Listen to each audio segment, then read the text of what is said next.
Bismillahirrahmanirrahim. Assalamualaikum warahmatullahi wabarakatuh. Selamat datang kembali bersama kami di channel Azril Hidayat. Dalam video ini kita masih akan membahas tentang seleksi P3 guru di tahun 2021 untuk tahap yang terakhir, yaitu tahap yang ketiga. Akan kami sampaikan penekanan dari Kemendikbudristek terhadap beberapa isu ya terkait dengan seleksi tahap yang ketiga, seperti untuk guru honorer yang sudah lulus passing grade di tahap 1 dan tahap 2 tapi belum mendapatkan formasi. Kemudian bagaimana untuk regulasi di tahap, maksud kami di tahun 2022.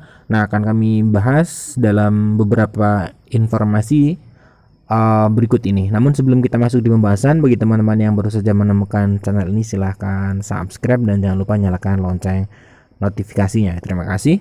Kita ke pembahasan. Nah, P3K untuk tahap yang ketiga itu disinggung kembali dalam rapat Kemendikbudristek dengan Komisi 3 DPD RI. Biasanya dengan Komisi 10 DPR ya, akan tetapi dalam kali ini DPD RI.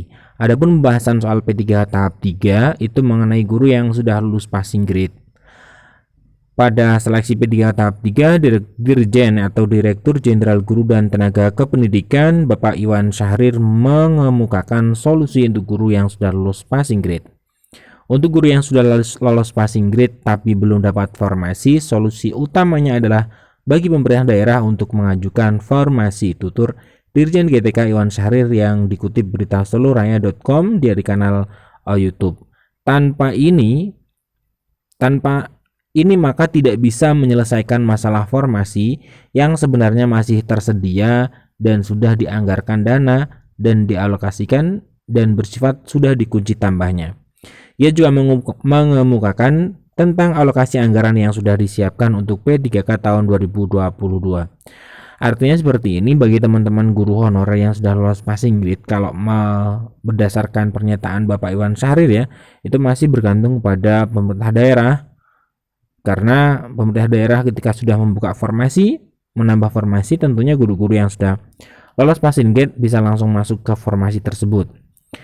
Nah, terkait anggaran, dari surat langsung dari Kemenkeu ya, tertanggal 1 Maret kepada seluruh gubernur, bupati, dan wali kota tentang perhitungan anggaran P3K dalam alokasi DAU tahun anggaran 2021 terangnya. Untuk lebih jelasnya, ini jadi kalau teman-teman ingin melihat ya, bisa melihat di sini. Ini akan langsung kita dilarikan ke surat ya, surat Kemenkeu. Nah, teman-teman bisa langsung melihat saja dari P3K DAU tahun anggaran 2021 ini ya. Nah, ini untuk perhitungan anggaran pegawai pemerintah Pendidikan Kerja, alokasi DAU tanggal tahun anggaran 2021. Nah, kemudian mengenai Iwan Syahrir mengatakan bahwa anggaran P3K dikunci, jadi anggarannya memang yang turun ke DAU pemerintah daerah itu tidak bisa digunakan ya, kecuali memang untuk pos gaji guru P3K. Ia mengatakan bahwa hal tersebut dijelaskan oleh Kementerian Keuangan pada suratnya tanggal 25 Juni 2021. Nah, untuk tahun 2022 kita sudah menghitung ada 758.000 formasi, terutama untuk guru yang pensiun termasuk guru agama dan yang sudah dialokasikan di APBN ya. Jadi memang sudah dialokasikan untuk anggaran tahun 2022 758.000 formasi. Ini cukup banyak ya. Sementara itu untuk gaji yang telah lulus di seleksi tahun 2021 telah diselesaikan gaji pokok untuk P3K sebanyak 14 bulan gaji, termasuk tunjangan gaji hari raya dan kebijakan gaji ke-13. Jadi teman-teman yang lolos nanti ya di tahap 1, 2 dan tahap ketiga di tahun 2021 itu memang sudah dianggarkan, termasuk tunjangan gaji hari raya dan gaji ke-13. Nah, gaji P3K yang sudah lulus tahun 2021 sudah dimulai sejak Januari 2022. Ini sudah dianggarkan. Sekali lagi ditegaskan oleh Dirjen Keuangan bahwa alokasi DAU untuk P3K merupakan dana yang ditentukan penggunaannya secara spesifik sehingga tidak dapat digunakan belanja untuk keperluan lain terangnya.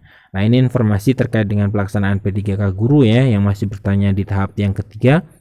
Kalau merujuk ke berita ini bahwa P3K guru di tahun 2021 tentunya akan ditutup dengan tahap yang ketiga. Pak Iwan Syahrir juga bertemu dengan Komisi 3, kemudian Komisi 10 mengatakan nanti solusi untuk guru yang sudah passing grade di tahap 1 dan tahap 2 itu akan dilakukan optimalisasi setelah tahap yang ketiga, itu berkata Pak Iwan Syahrir ya. Dan nantinya teman-teman yang sudah lolos passing grade itu tidak mengambil tes lagi, artinya tinggal menempati formasi ketika nanti untuk pemerintah daerah itu membuka formasi di daerah masing-masing guru-guru honorer ya. Nah, sekian informasi dari kami. Jadi untuk tahap yang ketiga dari berita ini juga belum terjawab ya, apakah nantinya akan diadakan ataukah tidak. Namun di sini yang sudah menjadi kepastian bahwa guru honorer yang sudah lulus passing grade itu tidak akan mengambil tes kembali dan langsung menempati formasi yang nantinya dibuka oleh pemerintah daerah. Tentunya kalau kita berbicara dengan penambahan kuota atau penambahan pembukaan kuota yang baru, itu tentunya tidak bisa ketika di tahap yang ketiga ya.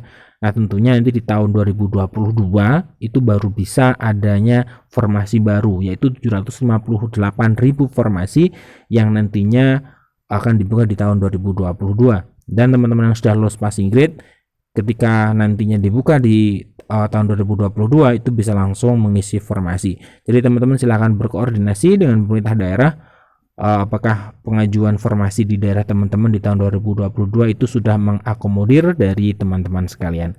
Sekian informasi dari kami, semoga ini bermanfaat. Kami akhiri. Assalamualaikum warahmatullahi wabarakatuh.